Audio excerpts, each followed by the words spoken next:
ઓમ ગણેશ ચાલો સત્સંગ કરીએમાં એકવાર પુનઃ આપ સૌનું સ્વાગત કરું છું। અને ચતુર મહિનામાં એટલે કે ચતુર્માસમાં 4 મહિનામાં ચતુર મહિનામાં નહીં ચતુર્માસમાં એટલે કે 4 મહિનામાં જો આપણે બીજું કશું ના કરી શકીએ આખા 4 મહિના ન કરીએ પણ જો આ 4 મહિનાના 4 નિયમ પણ ધારણ કરીએ તો પણ ભગવાન શ્રી હરિની કૃપા પ્રાપ્ત થતી હોય છે। હવે એ શું છે તો આજે હું તમને પ્રમાણ સાથે એનું સત્સંગ કરાવીશ। જો તમને આ સત્સંગ વિષય વિડીયો પસંદ આવે તો લાઇક કરજો, શેર કરજો, ચેનલ પર નવા હોય તો સબસ્ક્રાઇબ કરજો। તો ચાલો સત્સંગ શરૂ કરીએ।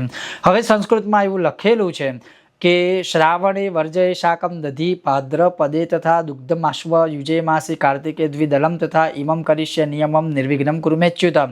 પછી આગળ બધું સંસ્કૃતમાં ઘણું બધું લખ્યું છે। મૂળ આપણે ગુજરાતીમાં હું તમને વાત કરું તો એનો અર્થ એવો થાય છે કે શ્રાવણ મહિનામાં શાકનો ત્યાગ કરવો, શાક ખાવું નહીં, શાક ખરીદવું નહીં એવું લખ્યું છે। જો તમે સંકલ્પ લેતા હોય ને તોની વાત છે, તમે આ નિયમ અપનાવીને 4 મહિના વ્રત કરતા હોય તોની વાત છે કે શ્રાવણ મહિનામાં શાકનો ત્યાગ કરવો, ભાદરવા મહિનામાં દહીં ના ખાવું, દહીંનો ત્યાગ કરવો, આસો મહિનામાં દૂધનો ત્યાગ કરવો, દૂધ ન પીવું એનો ત્યાગ કરવો, અને કારતક મહિનામાં 2 પાંદડાવાળા છોડ કે અનાજ કે જે કંઈ ઉગે 2 પાંદડાવાળા કોઈ પણ વસ્તુમાંથી ખાવાની વસ્તુ આપણે કાઢતા હોય ઉગાડતા હોય જેમ કે અનાજ હોય કે ફળ હોય તો 2 દળવાળા ફળ કે અનાજનો ત્યાગ કરવો।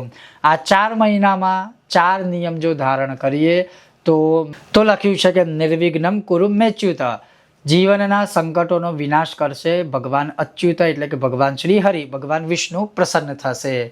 તો આ રીતે બીજું કશું ના કરો અને 4 મહિનામાં એટલે કે ચતુર્માસના એક મહિનામાં આ એક નિયમ અપનાવશો તો પણ ભગવાન અચ્યુતની કૃપાથી, ભગવાન વિષ્ણુની કૃપાથી, ભગવાન શ્રી હરિની કૃપાથી અવશ્ય આપણે ભગવાનની કૃપા પ્રાપ્ત કરીશું। આ હતો એક નાનકડો વિષયને સત્સંગ। આને સંબંધિત ઘણા બધા વિષયને વિડીયો તમારી સામે પ્રસ્તુત કરીશ જેથી જેને જે અનુકૂળ લાગે એ નિયમ સાથે આ 4 મહિનાના વ્રતો આદિ કરી શકે છે। ખૂબ જ જલ્દી મળીશું નવા વિષયને વિડીયો સાથે। ત્યાં સુધી તમે જોતા રહો ચાલો સત્સંગ કરીએ મારી સાથે। ઓમ ગણેશ, હર હર મહાદેવ।